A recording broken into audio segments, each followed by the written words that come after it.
नमस्कार, जय हिंद साथियों। स्वागत है आपका आपके अपने YouTube चैनल विजन क्लासेस पर। साथियों, कक्षा 10 की गणित पढ़ रहे हैं और आज अपन प्रश्नावली 1.2 का शुभारंभ करने जा रहे हैं। आज की क्लास में साथियों बहुत ही महत्वपूर्ण क्वेश्चन को डिस्कस करने वाले हैं, यानी प्रश्नावली 1 से जो आपके बड़े नंबर के प्रश्न बनते हैं उसमें से यह प्रश्न आने वाला है साथियों। बिल्कुल साथियों, ये क्वेश्चन एक फॉर्मेट पर आधारित क्वेश्चन है। अगर आपने एक फॉर्मेट को फॉलो कर दिया, अगर उस फॉर्मेट को आपने समझ लिया तो इस क्वेश्चन में आपको कई समस्या नहीं आएगी।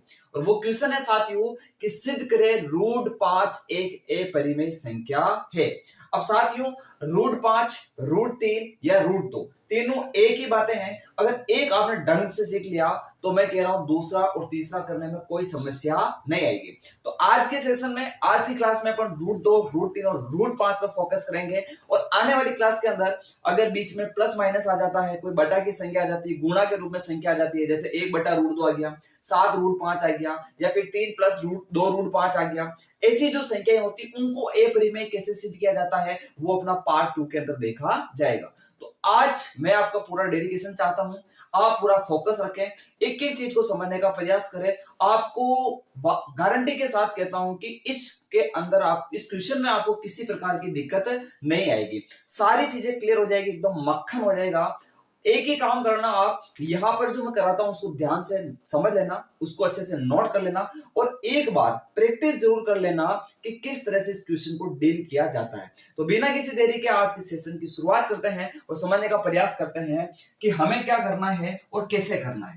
तो ध्यान दें साथियों, हमें क्या करना है कि √5 को हमें अपरिमेय सिद्ध करना है। क्या करना साथियों, क्वेश्चन पर फोकस करें, मुझे इसे अपरिमेय सिद्ध करना है। तो यहां पर मैं दो चीजें काम लेने वाला हूं इस क्वेश्चन के अंदर। पहले उन दोनों चीजों को समझ लेते हैं। एक शब्द आएगा साथियों सह अभाज्य संख्या। क्या है साथियों? सह अभाज्य संख्या। ये शब्द मैं काम में लूंगा, सह अभाज्य संख्या। सह अभाज्य संख्या का मतलब होता है साथियों ऐसी दो संख्याएं यानी जिनके बीच में कुछ कॉमन नहीं हो, यानी आप कुछ कॉमन नहीं ले सकते हो। जैसे मैंने बोला 7 और 5, यानी दो ऐसी संख्याओं का जोड़ा, ये जोड़े के रूप में होती है। किसमें होती है? जोड़े के रूप में। तो 7 और 5 ऐसी दो संख्याएं जिसमें कुछ कॉमन नहीं है, सिर्फ एक के अलावा। एक तो सब में कॉमन होता है क्योंकि एक का भाग तो सब में जाता है। तो यहां पर 7 और 5 के अंदर एक के अलावा कुछ भी कॉमन नहीं है, तो ये आपकी हो जाएगी सह अभाज्य संख्या। तो ये सहअभाज्य शब्द अपना क्लियर होना बहुत जरूरी है। तो इसके अलावा जैसे और क्या संख्या हो सकती है? जैसे मैंने बोला 12 और 7, तो इसमें भी कुछ भी कॉमन नहीं है एक के अलावा। लेकिन मैं पूछूं क्या 12 और 36, क्या इसको सहअभाज्य संख्या कह सकते हैं? तो नहीं कह सकते, क्योंकि इसमें देखो 12 भी कॉमन है, इसके अलावा 4 भी कॉमन है, इसके अलावा 3 भी कॉमन है, यानी कुछ ना कुछ इसमें से कॉमन निकल रहा है। ठीक है, तो इसको अपन सहअभाज्य नहीं कहेंगे। तो हमने सीखा कि सहअभाज्य का मतलब ऐसी दो संख्या होती है जिसमें एक के अलावा किसी का भाग नहीं जाता है। इस चीज को दिमाग में बिठा लो, क्योंकि ये चीज ही हमारे मोस्ट इंपोर्टेंट रोल प्ले करेगी इस क्वेश्चन के अंदर। फिर इसके बाद हमारे पास एक प्रमेय आती है प्यारे साथियों, वो है प्रमेय 1.3। प्रमेय 1.3 ये क्या कहती है कि ये कहती है यदि a p स्क्वायर को विभाजित करता है, यदि a p स्क्वायर को विभाजित करता है, क्या करता है साथियों? विभाजित करता है, विभाजित करता है, तो यहां पर a p को भी विभाजित करेगा, p को भी विभाजित करेगा। क्या करेगा? p को भी विभाजित करेगा। ठीक है, तो ये हमने यहां पर सीखा कि a का भाग p स्क्वायर में जाता है तो a का भाग p में भी जाएगा। ये प्रमेय 1.3 है। इसको मैं समझाने का प्रयास करता हूं। जैसे मेरी बात सुनो, अगर 3 का भाग 6 के स्क्वायर में जा रहा है, मेरी बात को सुनना, यदि 3 का भाग 6 के स्क्वायर में जा रहा है यानी एक का भाग p स्क्वायर में जा रहा है, तो बताओ एक का भाग यानी 3 का भाग p यानी 6 में जाएगा नहीं जाएगा? तो बिल्कुल जाएगा। 6 के स्क्वायर कितना होता है? 36, यानी 3 का भाग अगर 36 में जाता है तो 3 का भाग किस में जाएगा? 6 में भी जाएगा। यही प्रमेय 1.3 है, इसके अलावा कुछ भी नहीं है। अगर a p स्क्वायर को विभाजित करता है तो a p को भी विभाजित करेगा, सिंपल सी बात है। यह है प्रमेय 1.3। और सहअभाज्य संख्या यानी ऐसी संख्या जिसमें एक के अलावा कुछ और कॉमन नहीं हो, यानी उसमें HCF 1 आता है, उभयनिष्ठ अंक कितना आता है? 1 आता है। तो हमने इन दो पॉइंट को समझा जो कि अपने लिए बहुत ही इंपॉर्टेंट रोल प्ले करेंगे इस क्वेश्चन के अंदर। ठीक है प्यारे साथियों, इसको आप नोट कर लें, फिर मैं क्वेश्चन को करता हूं कि कैसे स्टेप बाय स्टेप क्वेश्चन चलेगा। तो सबसे पहले साथियों क्या करना है, हमें रूट 5 को अप्रमेय प्रूव करना है। तो हम जस्ट इसका उल्टा लेकर के चलेंगे, समझिएगा। जो भी आपको बोल रहा है कि रूट 2 हो, रूट 3 हो, रूट 5 हो, इसको अप्रमेय सिद्ध करो, तो मैं उल्टा लेके चलूंगा। माना ये परिमेय संख्या है, क्या है, परिमेय, यानी जो मैं मानूंगा ना, अभी सुनना, इसी को मैं गलत प्रूव करूंगा इसके अंदर, इस क्वेश्चन में गलत प्रूव करूंगा। तो अगर मेरा माना गया गलत हो जाएगा, तो साथियों सही क्या होगा, सही उसका उल्टा हो जाएगा, रूट 5 एक अपरिमेय हो जाएगी। अगर परिमेय अपन ने माना वो गलत है, इसका मतलब सही क्या है, तो सही अपरिमेय हो जाएगी। तो अपन मान के चल रहे हैं, सुनना, यहां से मैं इसका हल शुरू कर रहा हूं। मैंने माना कि माना रूट 5 एक परिमेय संख्या है। कौन सी संख्या साथियों, ये एक परिमेय संख्या है। अगर ये परिमेय संख्या है तो हम जानते हैं इसको p बटा q के रूप में लिखने में कोई दिक्कत वाली बात नहीं है। तो मैं लिख सकता हूं अतः मैं लिखूंगा रूट 5 बराबर p बटा q। इसको मैं इस रूप में लिख सकता हूं क्योंकि परिमेय है, परिमेय का मतलब p बटा q के रूप में चलेगी, ठीक है। अब हमें p और q के बारे में लिखना है। जहां p व q क्या है साथियों, p व q सह अभाज्य संख्या है। वेरी इंपॉर्टेंट बात, सह अभाज्य संख्या है। अब सह अभाज्य संख्या का मतलब p और q ऐसी संख्या है जिसमें किसी का भाग नहीं जाता है। अभी पढ़ा अपन ने, सह अभाज्य का मतलब दो संख्या ऐसी होगी जिसमें किसी का भाग नहीं जाता एक के अलावा। तो ठीक है, हमने p और q को क्या मान लिया प्यारे साथियों, सह अभाज्य संख्या मान लिया। अब सुनना, यहां इसको इससे गुणा करो, रूट 5 को आप q से गुणा कर दो, रूट 5 q, उधर क्या बचेगा, तो p बचेगा। क्या बचेगा, p बचेगा। अब मुझे यहाँ पर क्या करना प्यारे साथियों कि यहाँ प्रमेय लगानी है, और प्रमेय तो तभी लगेगी जब स्क्वायर का रूप आएगा, है ना। अभी पढ़ा अपन ने, ए पी स्क्वायर को विभाजित करता तो ए पी को भी करेगा। तो प्रमेय लगाने के लिए स्क्वायर चाहिए, तो मुझे यहाँ दोनों पक्षों का क्या करना पड़ेगा, वर्ग करना पड़ेगा। तो यहाँ पर ध्यान दे, मैं क्या करता हूं, दोनों पक्षों का वर्ग करने पर, क्या करने पर, वर्ग करने पर। तो यहां अपन इसका वर्ग करते हैं, देखना। तो रूट 5 क्यू का इधर वर्ग होगा, उधर आपके p का क्या होगा, वर्ग। रूट 5 का वर्ग करोगे, रूट में कोई भी संख्या हो उसका वर्ग करने पर वो रूट से बाहर आ जाती है। रूट 2 का वर्ग कितना होगा, 2। रूट 3 का वर्ग कितना होगा, 3। रूट 5 का वर्ग कितना होगा, 5। उसी प्रकार यहाँ रूट 5 का वर्ग करूंगा तो आ जाएगा 5, और q का वर्ग करूंगा तो q स्क्वायर आ जाएगा, p का वर्ग करोगे तो p स्क्वायर आ जाएगा, ठीक है। अब सुनो, इस 5 को उधर भेजो, तो ये हो जाएगा q स्क्वायर बराबर p स्क्वायर बटा 5। यानी यहां पर 5 का भाग p स्क्वायर में जा रहा तभी q स्क्वायर आया। तो यहां से अपन बोलेंगे कि 5 p स्क्वायर को विभाजित करता है तो 5 p को भी विभाजित करेगा।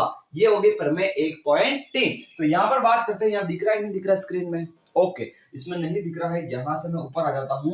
अब बात करते हैं प्रमेय 1.3 से। प्रमेय 1.3 से यदि 5p स्क्वायर को विभाजित करता है, क्या करता है प्यारे साथियों, विभाजित करता है तो 5 p को भी विभाजित करेगा, 5 p को भी क्या करेगा, p को भी विभाजित करेगा। अब यहां पर ध्यान देना साथियों, हमने ये देखा कि 5 p को विभाजित कर रहा है, 5 का भाग p में जा रहा है, और हमने पहले क्या सोचा था कि p और q में किसी का भाग नहीं जाएगा। अभी देखते जाइए, q में भी भाग जाएगा, ठीक है। तो यहां तक आपको समझ में आया कि नहीं आया, एक बार इसको क्लियर करें। अब हमें क्या करना साथियों, जब हमें ये पता चल चुका है कि 5 का भाग p में जा रहा है, अब मैं बोलता हूं कितनी बार जा रहा है, हमें पता नहीं, मान लिया c बार जा रहा है। कितनी बार जा रहा है, c बार जा रहा है, हमें अच्छे से पता है। इधर देखना साथियों, अगर इस चॉइस के अंदर 8 का भाग जा रहा है, किसका भाग जा रहा है, 8 का, चॉइस में कितनी बार जाता है, तो आप बोलोगे सर 8 तेरी चॉइस 3 बार जाता है, फिर आ जाता है चॉइस, और चॉइस में चॉइस घटाएंगे तो 0। अब मुझे बताओ, 8 का भाग चॉइस में 3 बार गया, तो 8 और 3 को गुणा करूंगा तो चॉइस आएगा नहीं आएगा। उसी प्रकार मैं ये कहना चाह रहा हूं कि प्यारे साथियों की 5 का भाग p में जा रहा है, पर कितनी बार जा रहा है, c बार जा रहा है। कितनी बार, c बार। इसलिए मैं 5 को c से गुणा करूंगा तो p आएगा कि नहीं आएगा, तो बिल्कुल आएगा। तो यहां पर अपन लिख सकते हैं अतः p बराबर लिख सकता हूं 5c। p जो होगा 5 और c का क्या होगा, गुणा होगा। यहां तक की बात समझ में नहीं आई, ठीक है, आई कि नहीं, बोलो आ गई है, ठीक है। अब अपन आगे बढ़ते हैं। अब अपन ये देखते हैं साथियों कि इसको आगे किस तरह से बढ़ाया जाएगा। तो हमें ये पता चल गया कि p बराबर क्या आ गया, 5c आ गया। अब मुझे वापस लगानी प्रमेय 1.3, तो मुझे यहाँ क्या करना पड़ेगा, वर्ग करना पड़ेगा। तो बात करते हैं दोनों पक्षों का वर्ग करने पर, दोनों पक्षों का वर्ग करने पर सिंपल सी बात है। ये आपके समीकरण कौन सी थी प्यारे साथियों? तो ये थी आपके पास समीकरण नंबर 1 थी। वर्ग करेंगे तो p का वर्ग कितना होता है? p स्क्वायर, और 5 का वर्ग कितना होगा? 25, और c का वर्ग कितना होगा? c स्क्वायर हो जाएगा। तो यहां तक हमने देखा है साथियों कि p स्क्वायर बराबर 25 c स्क्वायर आया। समीकरण नंबर आ जाएगी हमारे पास 2। अब सुनो, समीकरण 2 में आपको जो p स्क्वायर का मान दिख रहा है उसी को आपको समीकरण 1 में p स्क्वायर की जगह चेप देना है। क्या कर देना? चेप देना है, उसकी जगह रख देना। ठीक है, तो यहां देखिए समीकरण 1 व 2 से, समीकरण 1 व 2 से क्या होगा प्यारे साथियों? इधर क्यू स्क्वायर चल रहा है तो ये क्यू स्क्वायर ऐसा का ऐसा, उधर पी स्क्वायर की जगह क्या आएगा? बोलो 25 सी स्क्वायर आ जाएगा। क्या आ जाएगा? 25 सी स्क्वायर, और बटा में क्या चल रहा है? 5, तो ये 5 ऐसा का ऐसा। 5 का भाग 25 में कितनी बार जाएगा? 5 बार, तो क्यू स्क्वायर बराबर आ जाएगा 5 सी स्क्वायर। अब इस 5 को वापस इस क्यू स्क्वायर के बटा में भेजो तो ये आ जाएगा क्यू स्क्वायर बटा 5 बराबर सी स्क्वायर। यानी यहां से क्या क्लियर हो रहा है? ध्यान दे, यहां से क्लियर हो रहा है कि 5 का भाग क्यू स्क्वायर में जा रहा है। तो मुझे बताओ 5 अगर क्यू स्क्वायर को विभाजित कर रहा है तो 5 क्यू को भी विभाजित करेगा कि नहीं करेगा? करेगा। यही तो अपन ने प्रमेय 1.3 में पढ़ा कि ए पी स्क्वायर को विभाजित करता है तो ए पी को भी विभाजित करेगा। तो यहां पर ध्यान दे, वापस प्रमेय 1.3 लगाएंगे। कौन सी प्रमेय लगेगी? प्रमेय 1.3 क्या कहती है कि यदि 5 क्यू स्क्वायर को विभाजित करता है, ध्यान दे, यदि 5 क्यू स्क्वायर को विभाजित करता है, क्या करता है? विभाजित करता है तो 5 क्यू को भी विभाजित करेगा। यहां तक आपको दिख रहा है नहीं दिख रहा है? थोड़ा थोड़ा दिख रहा है। ठीक है, थोड़ा थोड़ा एडजस्ट कर लेना, मैं बोल रहा हूं उसको सुनते रहना। तो 5 क्यू को भी विभाजित करेगा। क्या करेगा? विभाजित करेगा। क्या करेगा? विभाजित करेगा। ये मामला समझ में आया कि नहीं आया? पहले तो यहां तक क्लियर करो। ठीक है, ये समझ में आएगा तो ही अब देखो अपना काम लगभग हो चुका है, थोड़ा सा काम और बच रहा है, उसको करते हैं।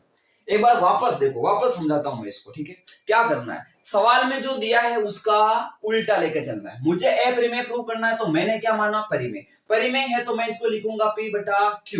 p और q क्या होगी? सहअभाज्य संख्या। q को √5 से गुणा किया, √5 q, और p आपका ऐसा का ऐसा। लगानी मुझे प्रमेय लगाने के लिए वर्ग चाहिए तो मैं क्या करूंगा? वर्ग करूंगा। तो दोनों पक्षों का क्या करने पर साथियों? वर्ग करने पर। इधर वर्ग करूंगा तो रूट का वर्ग करते हैं तो वो रूट से बाहर आ जाता है। रूट में कोई भी संख्या वर्ग करेंगे तो रूट से बाहर आ जाती है। क्यू का वर्ग करेंगे क्यू स्क्वायर, पी का वर्ग करेंगे पी स्क्वायर। 5 को उधर भेजा तो पी स्क्वायर बटा 5।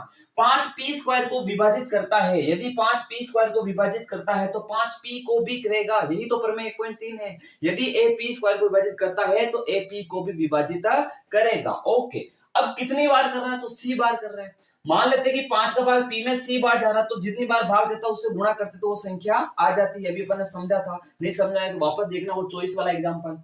यहां पर देखिए दोनों पक्षों का वर्ग करेंगे तो p स्क्वायर, p का वर्ग p स्क्वायर, 5 का वर्ग 25, c का वर्ग c स्क्वायर। हमें p स्क्वायर का मान मिल चुका है तो इस p स्क्वायर के मान को कहां रख देंगे? अपने जो समीकरण 1 में p स्क्वायर चल रहा था वहां, जैसे वहां रखेंगे तो 25 c स्क्वायर आ जाएगा। 5 से 25 5 बार कटेगा और ये आएगा 5 सी स्क्वायर। वापस 5 को मुझे क्यू स्क्वायर के बटा में लाना पड़ेगा, तभी तो मैं बोल पाऊंगा कि 5 क्यू स्क्वायर को विभाजित कर रहा है तो 5 क्यू को भी विभाजित करेगा। तो यहां से हमें बहुत बड़ा क्लू मिल चुका है। क्या मिला है? कि 5 पी को भी विभाजित कर रहा है। देखो 5 पी को विभाजित कर रहा है और यहां देखा कि 5 क्यू को विभाजित कर रहा है। और हमने क्या माना? ध्यान दे, हमने माना पी और क्यू तो सहअभाज्य संख्या है। यही तो इंपॉर्टेंट बात है, यही तो इस क्वेश्चन का मर्म है, इसको समझे। हमने क्या माना? हमने माना कि p और q तो सहअभाज्य है। सहअभाज्य का मतलब इसमें किसी का भाग नहीं जाएगा। और हमने अपनी ही बात को यहाँ क्या कर दिया? गलत प्रूव कर दिया है। यहां से हमने क्या देखा कि p और q में तो 5 का भाग जा रहा है। 5 का भाग क्या हो रहा है? जा रहा है। यानी यहां पर क्या लिखेंगे साथियों? अब लास्ट स्टेटमेंट अपना बच रहा है, लास्ट में अपन लिखेंगे कि यहाँ p और q, यहां पर क्या लिखेंगे? 5p व q दोनों को विभाजित कर रहा है।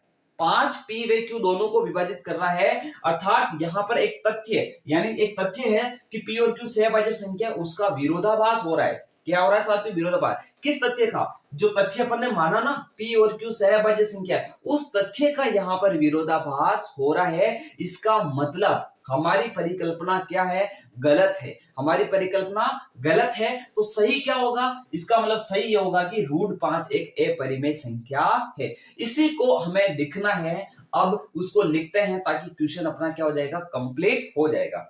इससे पहले मैं आपको ये और बता देता हूं साथियों कि रूट 2 का आ जाएगा तो क्या करना, रूट 3 का आ जाएगा तो क्या करना, उसको समझ लो, ठीक है।